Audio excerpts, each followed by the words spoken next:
같이 읽어보겠습니다. 우시야 왕이 죽던 해에 내가 본즉 주께서 높이 들린 보좌에 앉으셨는데 그의 옷자락은 성전에 가득하였고 서랍들이 모시고 섰는데 각기 6날개가 있어 그 둘로는 자기의 얼굴을 가리었고 그 둘로는 자기의 발을 가리었고 그 둘로는 날며 서로 불러 이르되 거룩하다 거룩하다 거룩하다 만군의 여호와여 그의 영광이 온 땅에 충만하도다 하더라. 이같이 화답하는 자의 소리로 말미암아 문지방의 터가 요동하며 성전의 연기가 충만한지라. 그때에 내가 말하되 화로다 나여 망하게 되었도다. 나는 입술이 부정한 사람이요 나는 입술이 부정한 백성 중에 거주하면서 만군의 여호와이신 왕을 배웠음이로다 하였더라. 그때에 그 서랍 중의 하나가 부젓가락으로 제단에서 집은 바 핀 숯을 손에 가지고 내게로 날아와서 그것을 내 입에 대며 이르되 보라 이것이 내 입에 닿았으니 내 악이 제하여졌고 내 죄가 사하여졌느니라 하더라. 내가 또 주의 목소리를 들으니 주께서 이르시되 내가 누구를 보내며 누가 우리를 위하여 갈꼬 하시니 그때에 내가 이르되 내가 여기 있나이다 나를 보내소서 하였더니 아멘.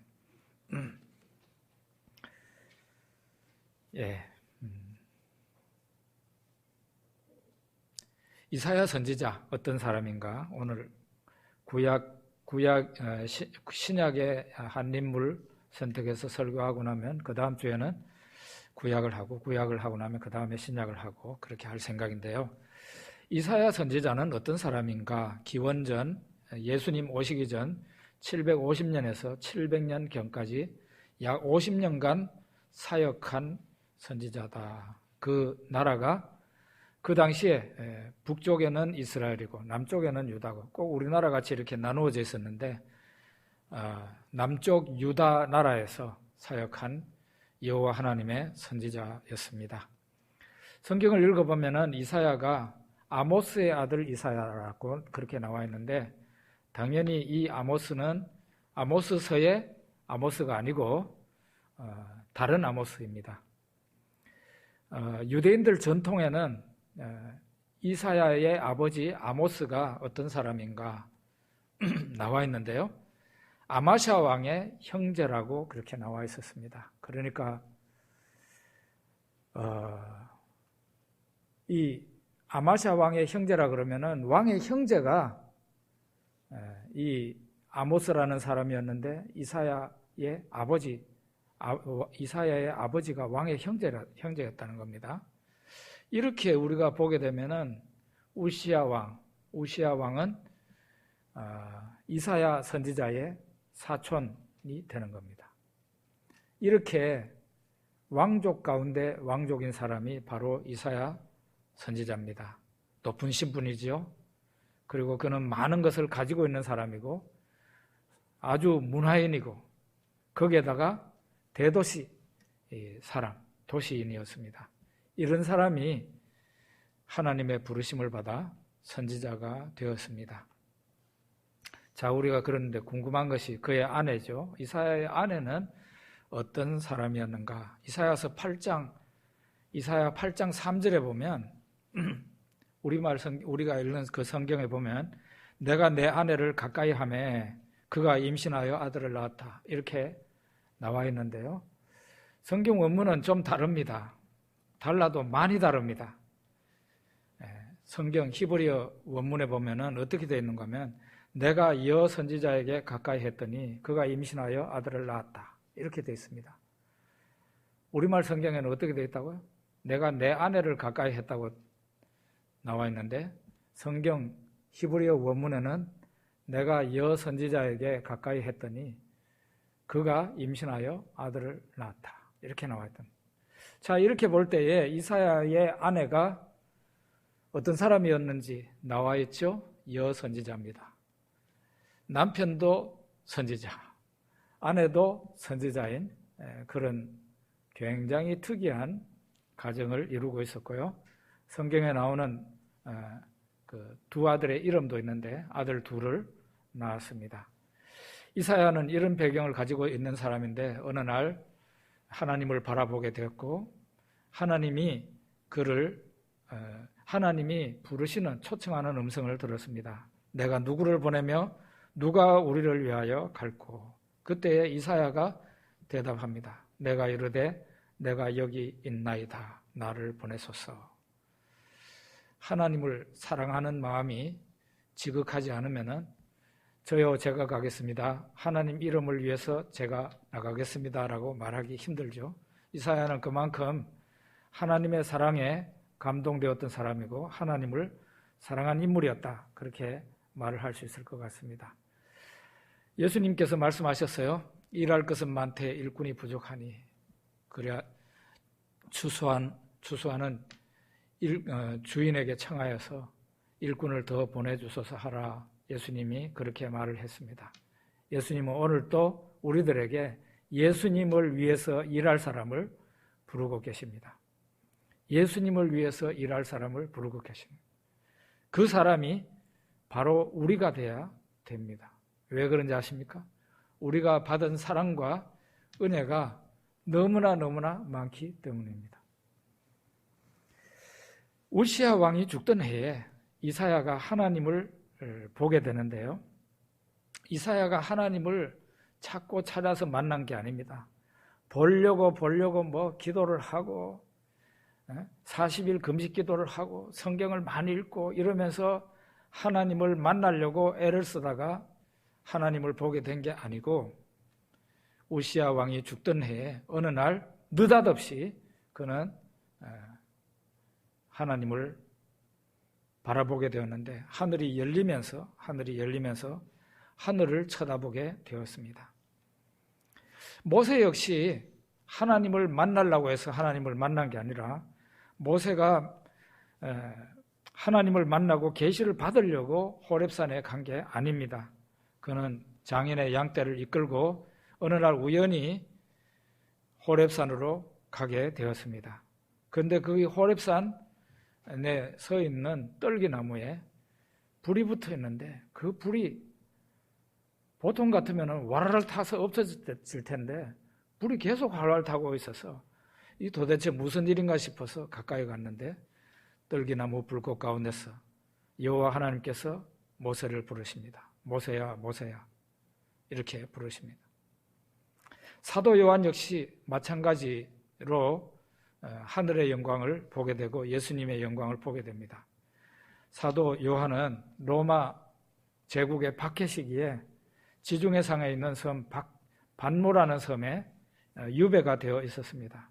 그런데 어느 날 하늘의 문이 열리면서 하늘 위에서 소리가 들렸습니다. 이리로 올라오라 하는 동시에 요한의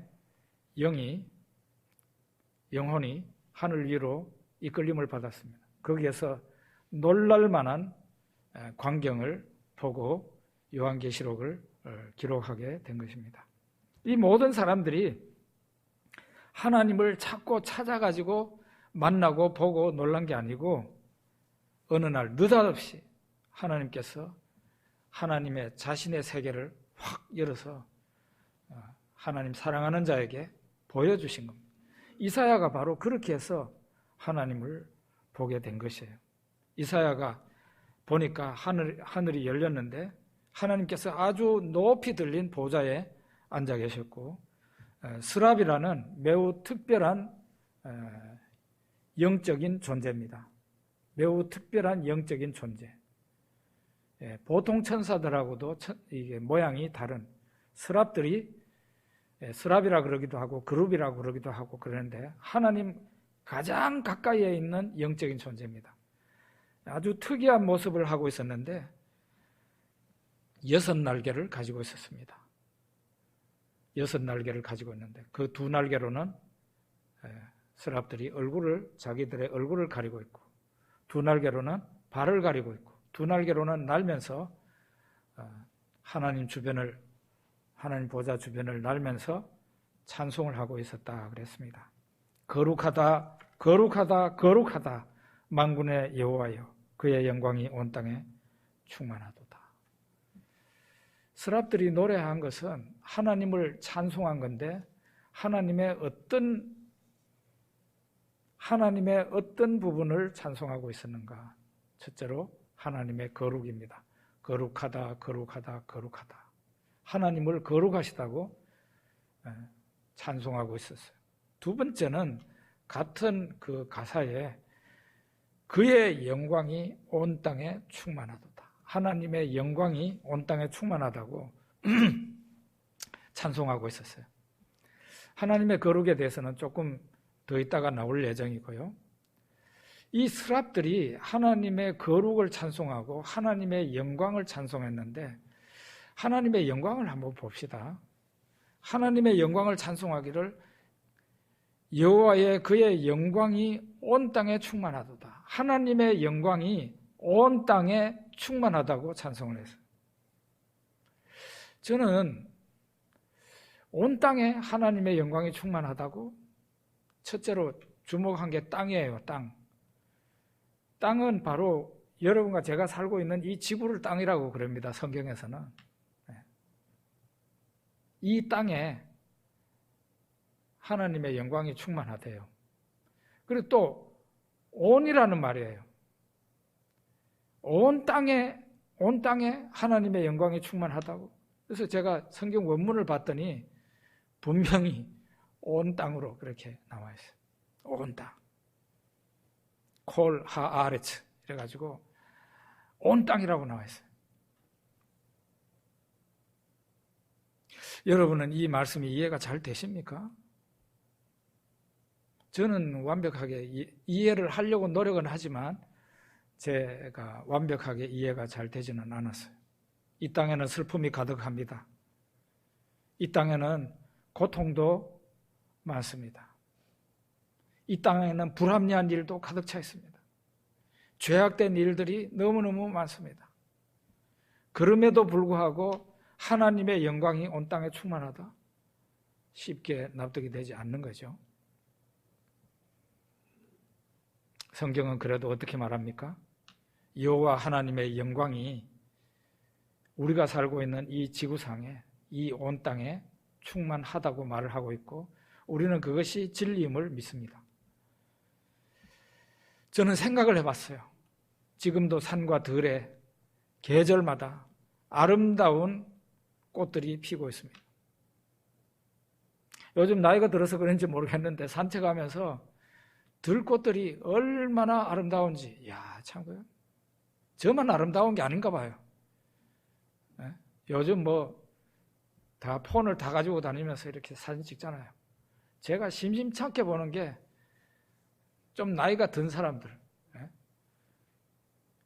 길 가다가 네?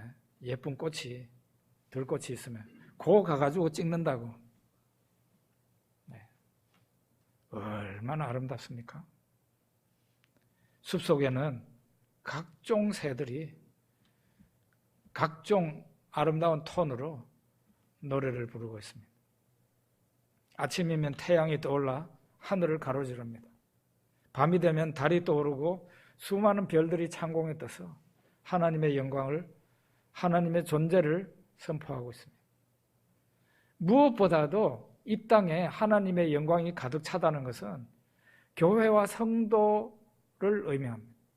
교회와 성도가 하나님의 영광을 나타내고 있는 거죠. 물론 반사시키고 있는 거예요. 하나님의 빛을, 교회와 성도들이 하나님의 영광과 빛을 나타내고 있는 거죠.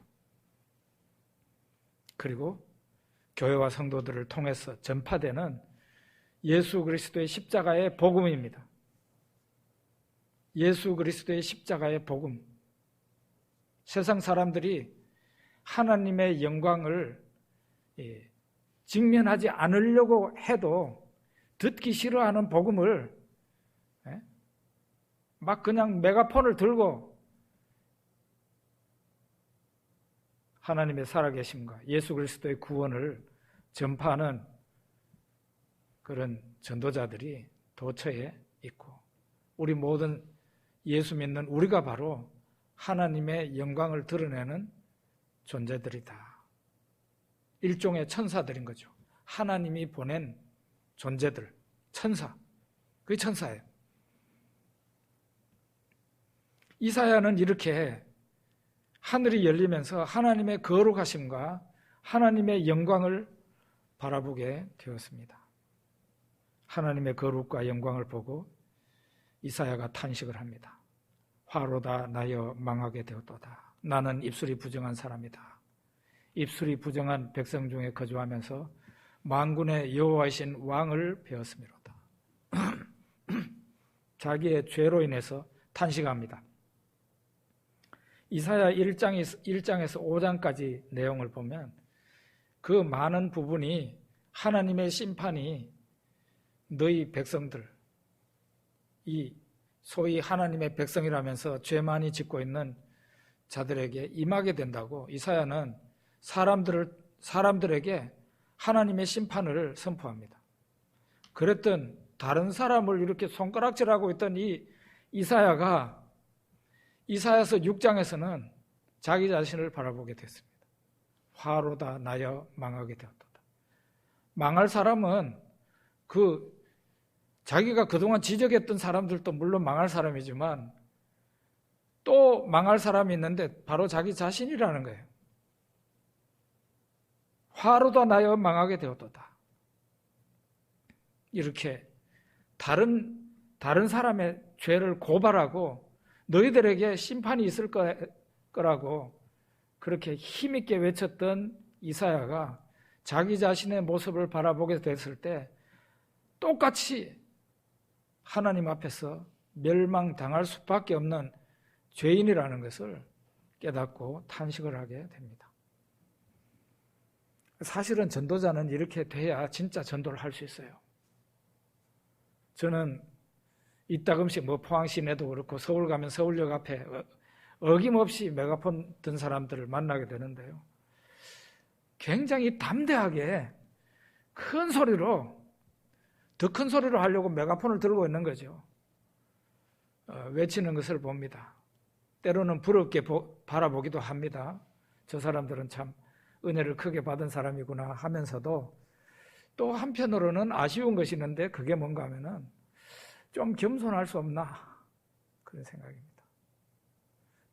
좀 예의 있게 전도할 수 없나 그런 생각이 들었습니다. 그분들이 예의고 뭐고 내 할 말은 해야 되겠다 해서 그렇게 하는 거겠지만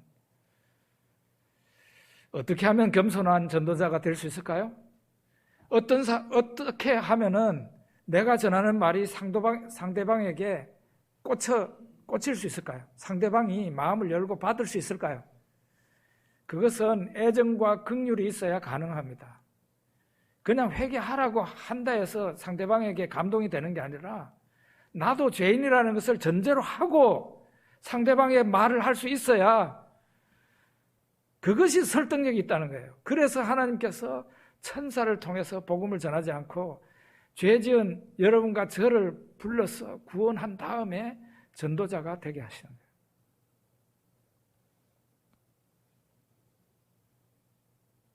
이사야는 이 이사야 6장의 체험을 통해서 드디어 사랑이 있고 애정이 있고 긍휼이 있는 그런 전도자가 되었고 선지자가 되어서 백성에게 새로운 마음으로 다가가서 말할 수 있게 되었다는 것입니다. 자, 그러면은 이사야서는 1장부터 66장이라는 엄청나게 긴 성경인데요. 이사야가 전하는 메시지는 딱 2개입니다. 2개가 막 연달아 나옵니다. 이 말했다가 저 말했다가 이 말했다가 저 말했다 하는 것 같이 느껴지죠? 여러분 읽을 때는. 다른 선지서도 마찬가지예요. 다른 선지서도 꼭 이렇게 심판을 말했다가 구원을 말했다. 구원을 말했다가 심판을 말했다. 꼭 복싱 선수가 왼쪽이 나왔다가 오른쪽이 나왔다가 주먹이 이쪽 저쪽이 번갈아 나오는 것처럼 이렇게 번갈아 나오니까 읽는 사람은 이 말했다가 저 말했다가 내가 너희를 구원한다고 그랬다가 내가 너희를 심판한다고 그랬다가 이게 도대체 어느 말이 맞는 거야? 라고 그렇게 혼란스러워하죠. 이사야의 메시지도 딱 2개예요. 하나님의 심판과 하나님의 구원. 그러면 구원은 언제 오는 건가? 하나님의 심판이 임한 후에 먼 훗날 구원이 오는 걸로 되어 있어요. 하나님의 심판이 먼저 오는 거예요. 이 심판은 아주 잔혹한 심판이에요. 완전 청소하는 거예요. 하나님의 백성들이 살고 있는 그 땅에 하나님의 백성들을 그야말로 죄 지은 백성들이죠. 싹 그냥 쓸어버리는 그런 심판입니다. 그 후에 하나님의 구원이 오게 된다는 것이 바로 이사야의 두 가지 메시지입니다. 이사야 1장 3절에 보면 3절 이하에 보면 소는 임자를 알고 나귀는 주인의 구유를 알지만 이스라엘은 하나님을 알지 못하고 여호와 하나님을 버리며 하나님을 만홀히 여겨 멀리하고 물러갔다 그랬어요. 너희가 어찌하여 매를 더 맞으려고 패역을 거듭하느냐. 발바닥에서 머리까지 성한 곳이 없이 상한 것과 터진 것과 새로 맞은 흔적뿐이다 그랬습니다. 하나님이 보실 때에도 안타까운 거예요.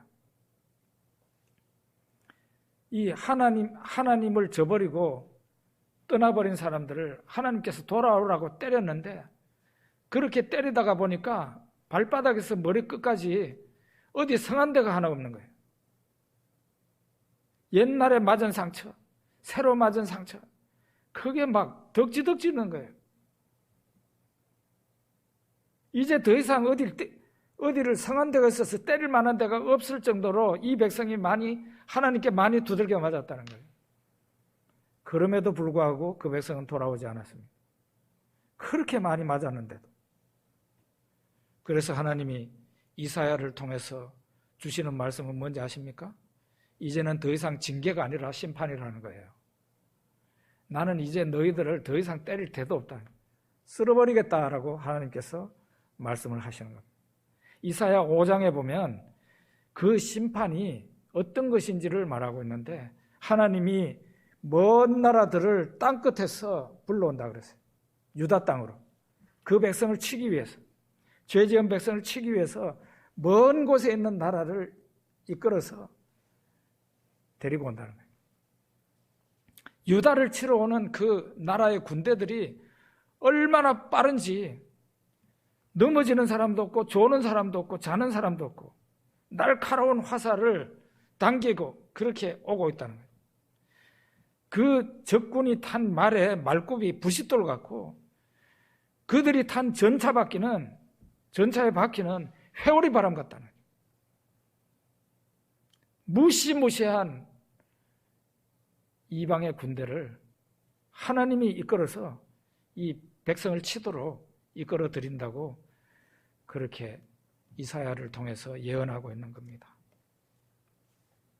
여러분, 이렇게 이사야가 하나님의 예언을 받아서 백성들에게, 왕에게 하나님의 심판을 선포하고 있는 그런 와중에 어떤 일이 생겼는지 아시죠?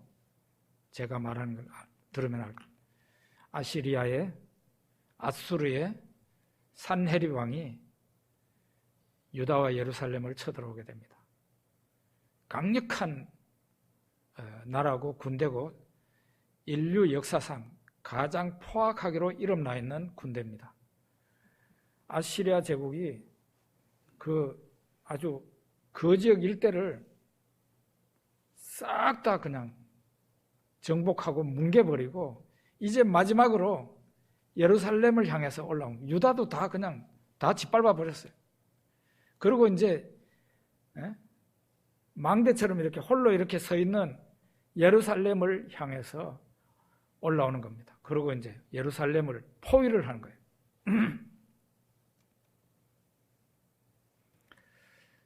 하나님의 심판이 선지자 이사야를 통해서 계속 선포되고 있는 와중에 이런 일이 발생했습니다. 하나님의 은혜를 기대할 수 있어요? 여러분 생각해 보십시오. 하나님의 은혜를 기대할 수 있어요? 못해요? 기대할 수 있는 상황이 아니에요. 드디어 하나님이 말씀하신 그 끔찍한 무서운 군대가 우리 가까이 왔구나. 그런 생각을 할 수밖에 없고, 이제 우리나라는 망했네. 우리는 이제 죽을 준비해야 된다. 그런 상황이 되었다 이 말이에요. 여러분은 이런 가운데 있을 때 뭘 해야 됩니까? 우리가 이런 일을 만났다면 우리는 이미, 만약에 하나님이 너 이제 죽었어, 너 이제 마지막 죽을 준비해라, 그렇게 하나님이 우리에게 말씀하셨는데 진짜 나쁜 사람이 우리 앞에 와서 칼 들고 서 있다 그러면 뭐라고 해야 되겠어요? 다른 방법은 없어요. 자비는 없습니다. 그 외국 군대가 우리한테 유다에 자비를 베풀겠어요? 아주 무시무시한 아수르 군대입니다. 하나님이 비록 그 왕과 백성을, 히스기야 왕과 그 백성을 통해 백성들에게 심판을 하겠다고 하셨지만 그래도 길은 하나밖에 없어요. 뭡니까? 죄를 회개하고 그동안 하나님 잘 안 믿었던 것을 회개하고 하나님 앞에 살려달라고 기도하는 수밖에 없는 거예요. 그 방법밖에는 없어요. 하나님 앞에 살려달라고 기도하는 그 방법 이외에는 그 어떤 방법도 통하지 않는 거예요. 그래서 히스기야도, 이사야 선지자도, 백성들도 하나님을 향해서 울고불고 살려달라고 간구를 하게 된 겁니다. 여기에서 우리가 하나님이라면 분명히 딜레마가 있었을 거라고 생각이 돼요. 무슨 딜레마인가 하면은 이러지도 못하고 저러지도 못하고, 하나님의 심판은 이미 이사야 선지자뿐만 아니고 다른 선지자를 통해서도, 그 아모스 선지자도 비슷한 때의 선지자인데, 그런 선지자들을 통해서 하나님이 그 백성을 심판하신다고, 싹 쓸어버린다고, 적군의 포로가 되게 하신다고, 나라를 그냥 폐지시켜버린다고 예언이 계속 나가고 있는 상황에서요.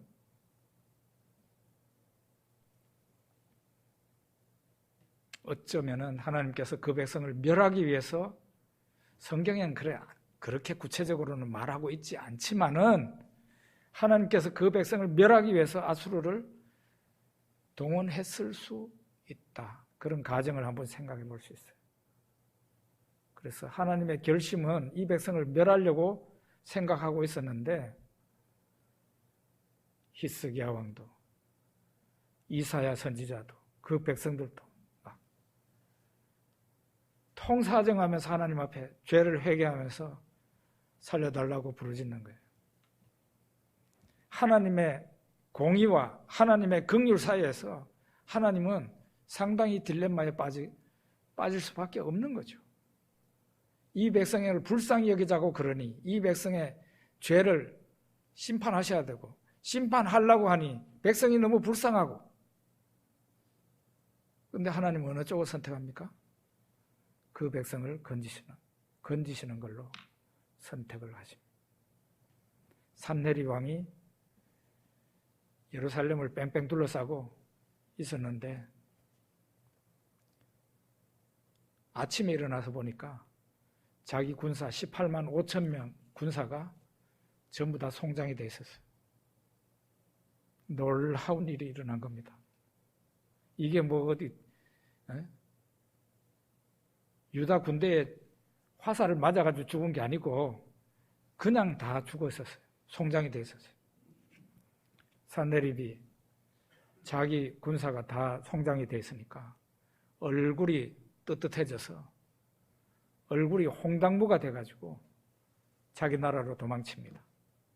거기에서 어떤 일이 벌어지는 건 자기 아들들이 이 아버지를 칼로 죽입니다. 그래서 그 산헤립은 거기에서 인생이 끝이 나고 말았어요.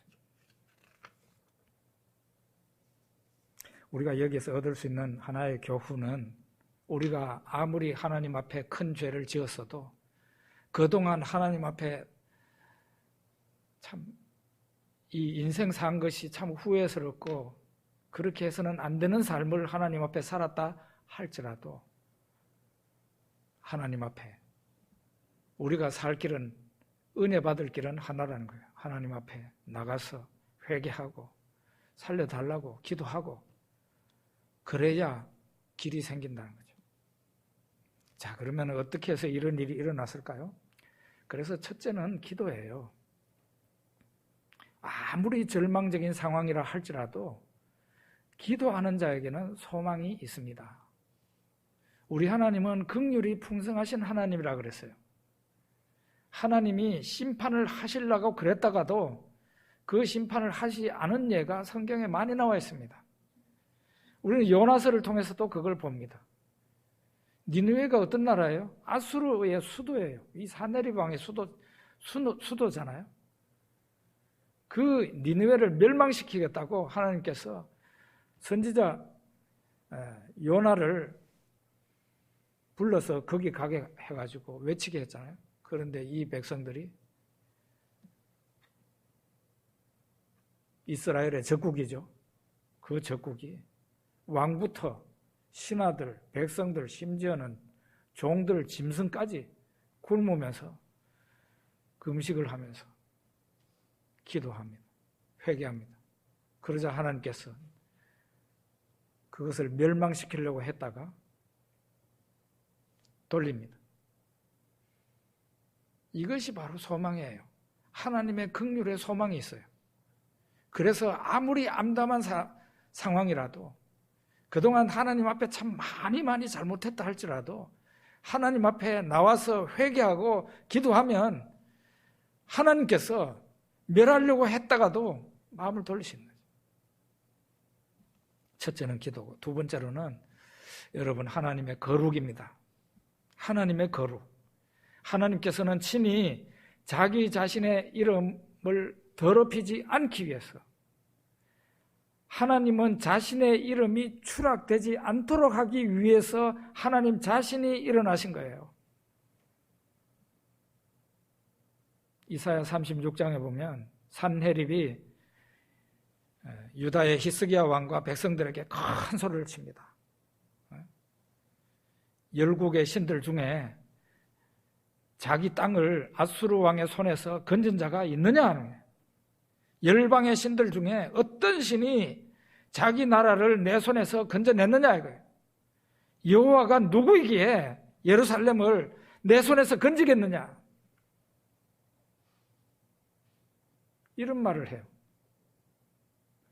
너희들이 믿고 있는 신, 내 손에서 너희들 못 건져내.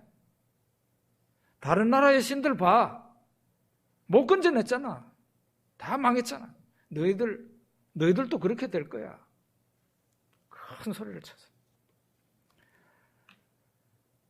이거야말로 산헤립이 하나님의 거룩하심을 건드린 거예요. 이때 하나님이 침묵하시면 어떤 일이 벌어집니까? 하나님은 유대인들뿐만 아니고 그 이방인 산헤립과 그 군대, 그 지역 일대에 있는 수많은 사람들에게 하나님도 이스라엘 사람들이 섬기는 저 여호와 하나님도 우리하고 똑같네, 아무 힘 없네, 그 백성을 건져낼 힘이 없네, 어쩌면 그 신은 없을지도 몰라, 가공된 신일지도 몰라, 이런 오해를 하기 십상인 거예요. 이런 상황이 뭔가 하면 하나님의 거룩하심이 짓밟히는 거죠. 존귀하신 하나님, 위대하신 하나님이 명예가 팍 깎여버리는 거죠. 사람들의 입에서. 아무도 그 상황이 되면 하나님을 위해서 변호할 자가 없어지게 됩니다. 그 백성의 죄를 생각하면 그 백성을 멸해야 되는데 멸하자니 아수르 왕이 한 말이 하나님의 거룩성을 침해한 거예요. 그래서 하나님께서는 하나님 자신의 이름을 위해서 친히 홀로 역사하신 거예요. 그래서 아수르 군대 18만 5천이 유대인 군대가 나가서 친 게 아니고 그냥 하룻밤에 하나님이 멸해서 그들이 송장이 다 되어버린 겁니다. 이렇게 해서 하나님은 사내립 군대를 멸하시고 자신의 위대하심과 자신의 거룩하심을 친히 나타내신 겁니다. 이렇게 이사야가 전한 첫 번째 메시지는 심판이었어요. 그런데 하나님의 심판이 선포되고 있는 와중에도 하나님은 하나님의 거룩하심을 나타내셨고 그 백성을 긍휼히 여기셨더라. 두 번째 이사야가 전하는 메시지는 하나님의 구원입니다. 하나님께서 구원하실 때 이런 일이 벌어진다고 그랬습니다. 이사야 11장 6절에서 9절 한번 우리 읽어봅시다. 그때에 이리가 어린 양과 함께 살며 표범이 어린 염소와 함께 누우며 송아지와 어린 사자와 살찐 짐승이 함께 있어 어린 아기에게 끌리며 암소와 곰이 함께 먹으며 그것들의 새끼가 함께 엎드리며 사자가 소처럼 풀을 먹을 것이며 젖먹는 아이가 독사의 구멍에서 장난을 하며 젖된 어린아이가 독사의 굴에 손을 넣을 것이라. 내 거룩한 산 모든 곳에서 해됨도 없고 상함도 없을 것이니 이는 물이 바다를 덮음같이 여호와를 아는 지식이 세상에 충만할 것임이니라. 하나님의 구원이 임할 때 이런 일이 벌어지게 된다. 어떤 현상입니까? 싸움이 없어지고 평화가 오게 된다. 그런 얘기예요. 여러분, 지금 현재 이루어졌습니까? 하나님의 구원은 2000년 전부터 예수님이 이 세상에 오신 때 2000년 전부터 하나님의 구원이 이 땅에 임하기 시작했는데 어떻게 이런 일이 이루어지는 기미를 보이고 있습니까? 여러분이 볼 때.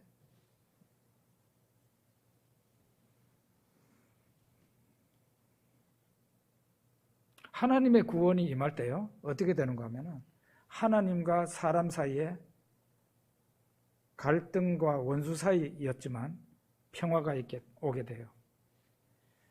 예수 그리스도 안에서 그런 일이 벌어지게 된 겁니다.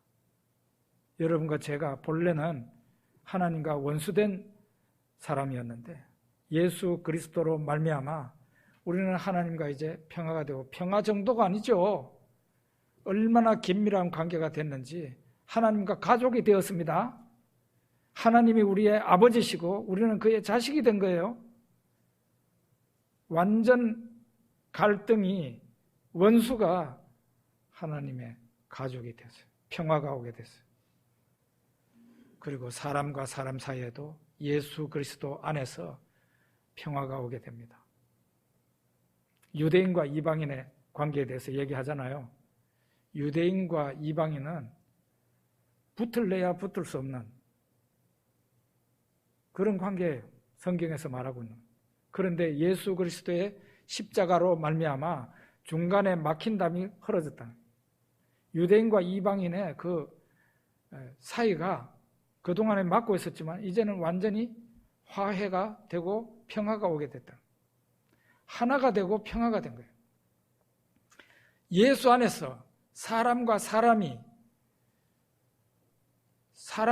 사이에 평화가 오게 되는 거예요. 갈등이 없어지고. 그리고 남은 게 뭡니까? 사람과 자연, 자연 안에서 짐승과 짐승, 사자와 양이 같이 놀 수 있어야 되죠. 금방 태어난 아기가 독사굴에 이렇게 독사가 입을 벌리고 있는데 거기에 이렇게 날 물어봐 그러는데도 안 물죠. 이런 일이 있게 된다고 그랬는데, 상대방을 물고 죽이고 때리고 상처를 내고 하는 것은 갈등 관계에 있다는 것을 의미합니다. 평화가 있지 않다는 거예요. 그런데 자연도, 자연 안에 있는 동물들도, 심지어는 여기는 식물은 얘기하고 있지 않지만 식물도 식물들 간에 싸운다 그러죠. 그러잖아요. 한 나무가 산에 서 있는데 그 나무가 잘 크면은 그 주변에 있는 그 풀과 조그마한 나무들이 이 큰 나무가 뿜어대는 그 독기 때문에 못 자란다 그러잖아요. 죽는다 그러잖아요. 그것도 역시 갈등이에요. 그런 현상도 없어지게 된다. 구원이 임할 때. 자연까지 구원을 받으려면 우리는 조금 더 있어야 됩니다.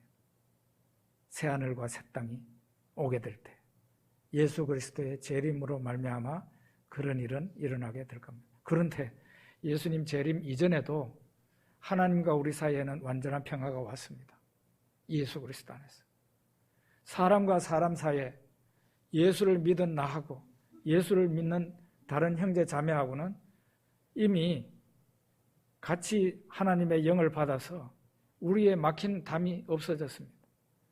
갈등은 없어지고 원수 사이가 아니라 이제는 형제 자매가 되었습니다. 평화가 오게 된 거예요. 영적으로는 그렇습니다. 복음으로 하나님의 진리로 설명하면 그렇습니다. 그런데 교회 안에 그래요? 예수 믿는 형제 자매들이 그러고 있어요?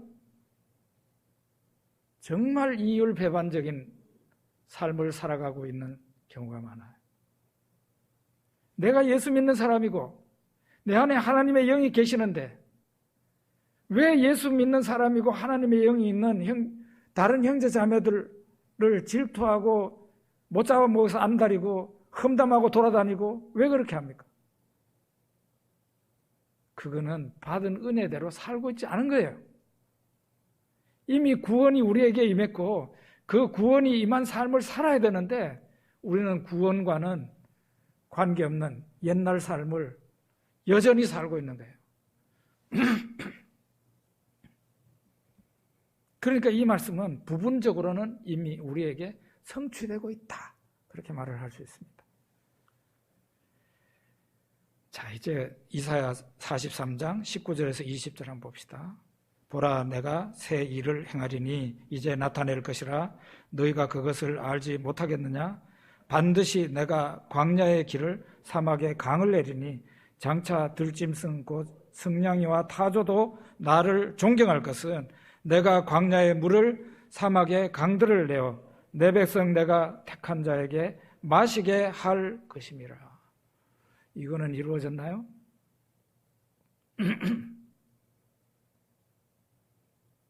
이것도 역시 부분적으로는 이루어졌습니다. 세례 요한이 나타나서 하나님 말씀을 선포했죠. 회개하라, 천국이 가까웠느니라. 그가 서서 외친 곳은 어디였습니까? 유대 광야. 유대 광야였어요. 왜 세례 요한은 유대 광야에 서가지고 그렇게 외쳤을까요? 여러 가지 의미가 있지만 그 광야라는 것이 그 당시 백성들의 삶의 자리, 삶의 상태를 보여주고 있는 거예요. 백성들의 삶이, 그리고 백성들의 마음이, 심령 상태가 완전히 사막이고 광야예요. 물기 하나 없는 삭막한 마음, 삭막한 삶의 자리에서 살아가고 있는 거예요. 종교고 뭐고 다 죽어 있는 상태예요. 그런 자리에 하나님이 쓰시는 선지자가 나타나서 외쳤습니다. 회개하라, 천국이 가까웠느니라. 돌아오라고. 예수님도 와가지고 회개하라, 천국이 가까웠느니라 말씀하셨죠. 그렇게 해서 이 세상에 천국이 임하고 하나님의 구원이 이 세상에 임하게 된 겁니다.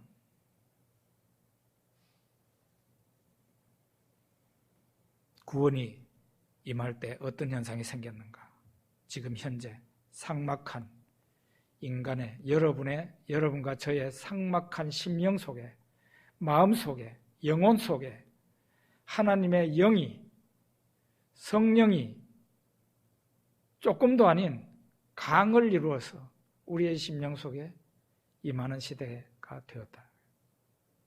여러분, 목사님 나는 성령의 은혜를 크게 못 받은 것 같아요 라고 말을 한다면 여러분이 마음을 열지 않아서 그런 거지, 하나님의 의도는 아주 분명합니다. 하나님께서 이 시대에 하나님께서 주시고자 하신 약속은 생수의 강이 그 속에서 흘러나오리라. 누구든지 목마르거든 내게로 와서 마시라. 나를 믿는 자는 성경의 이름과 같이 그 배에서 생수의 강이 흘러나오리라.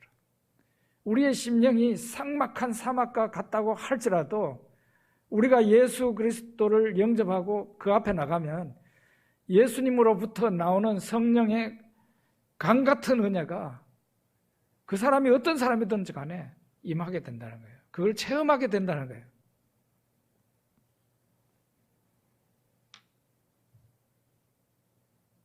물론 이거는 자연 구원까지 포함하는데요. 아까도 말씀드린 것처럼 자연의 구원은 예수님 재림하신 이후에 신천신치 그때 이루어지게 됩니다. 그러면은 이 땅에 하나님의 구원이 임하게 되는데 하나님께서는 어떤 방식으로 이 땅에 구원을 주시는가? 놀라운 방법인데 하나님이 직접 오시는데 인간이 되어서 오신다는, 그게 바로 이사야서에 분명하게 예언이 되어 있어요. 하나님이 이 땅을 구원하시려고 이 세상에 오시는데 한 아기가 되어서 이 세상에 탄생한다. 이사야서 7장 14절에 동정녀에게서 아기가 탄생하는데 그 아기의 이름이 임마누엘이다. 세상에 오신 하나님이다. 그런 얘기입니다. 이사야서 9장 6절에는 그 한 아기가 우리에게 낳는데 그 아기가 전능하신 하나님이라 영존하시는 아버지라 평강의 왕이라 이렇게 이사야 선지자가 예언을 합니다. 우리는 좀 있으면 성탄절을 맞이하게 됩니다. 성탄절 어떤 날이죠? 애인을 만나는 날입니까? 산타크로스 할아버지 복장을 하고 돌아다니면서 선물 주는 날입니까? 물론 그렇게 해도 됩니다. 그런데 한 가지 분명한 것은 성탄절은 하나님이 아기로 이 세상에 태어난 날이에요. 어마어마한 날이에요. 엄청난 날이에요. 어떻게 이 지구상에 이런 일이 일어났습니까? 정말 놀라운 일입니다. 그런데 더 놀랄 만한 일은 하나님이 왜 사람으로 태어나셨는가? 하나님은 이 세상의 사람들에게 구원을 주시기 위해서 하나님 자신이 제물이 되기로 하신 겁니다. 하나님 자신이 제사장에다가 하나님 자신이 자신의 몸을 제물로 드리기 위해서 성자 하나님이 이 세상에 인간으로 오신 겁니다. 그래서 우리는 이사야 53장 5절에서 6절을 우리가 보게 되는데요. 같이 읽어봅니다. 그가 찔림은 우리의 허물 때문이요 그가 상함은 우리의 죄악 때문이라. 그가 징계를 받음으로 우리는 평화를 누리고 그가 채찍에 맞음으로 우리는 나음을 받았도다. 우리는 다 양 같아서 그릇 행하여 각기 제 길로 갔거늘 여호와께서는 우리 무리의 죄악을 그에게 담당시키셨도다. 저는 하나님 앞에 기도하면서 요즘 이런 기도를 합니다. 하나님은 어떻게 사람이 되실 생각을 하셨어요? 하나님은 어떻게 하나님 자신이 제물로 죽으실 생각을 하셨어요? 그렇게 인간이 소중한가요? 그렇게 죄인인 제가 하나님 앞에 소중한 존재인가요? 그렇게 막 물으면서 기도를 했었어요. 놀라운 일이에요. 이사야가 전한 하나님의 구원, 그 구원은 인간과 인간뿐만 아니라 인간과 자연, 자연과 자연 사이에서 완벽한 평화가 오는 거죠. 더 이상 치고받고 때리고 싸우고 잡아먹고 피칠칠 흘리고 그런 일은 없어요. 완전한 평화가 오게 된다. 그거는 실현되고 있는 중이에요. 그 다음에 하나님의 구원이 임하면은 사막에 광야에 강이 흐른 그 강은 성령의 강이죠. 이미 우리 심령 가운데 흐르고 있는 강입니다. 하나님은 어떻게 해서 어떤 방식으로 이런 구원이 이루어지게 하는가? 하나님이 친히 천지를 지으신 하나님이 친히 한 인간, 한 아기가 되어서 이 세상에 태어나는 방식을 선택하고 실행하십니다. 그리고 그가 자신의 몸을 인간 구원을 위해서 제물로 바치, 그래서 죽습니다. 죽으시지만 그는 하나님이십니다. 죽음이라는 것이 하나님을 영원히 붙들어 놓을 수는 없는 겁니다. 이미 그분은 죽으시지만은 죽음이 그를 붙들 수가 없는 거예요. 그래서 그는 당연히 하나님이시기 때문에 부활하십니다. 이렇게 해서 십자가와 부활을 통해서 성령의 은혜가 이 세상에 임하고 여러분과 제가 예수 믿는 자로 이렇게 하나님 앞에 나와서 예배를 드리고 있는 겁니다. 오늘도 이 복음을 우리가 이 세상에 전해야 됩니다. 믿는 우리가 아니면 천사가 복음을 전합니까? 아니면 안 믿는 사람이 이 구원의 소식을 전합니까? 할 사람이 없습니다. 예수 믿는 하나님의 자녀가 된 여러분과 저에게 하나님께서 초청하시는 거예요. 누가 우리를 위해서 갈고? 그때 이사야가 저요 하고 손들었습니다. 제가 여기에 있습니다. 저를 보내십시오. 우리도 그렇게 말할 수 있는 사람이 되어야 됩니다. 왜냐하면 우리가 받은 은혜가 너무나 크고 많습니다. 기도하겠습니다.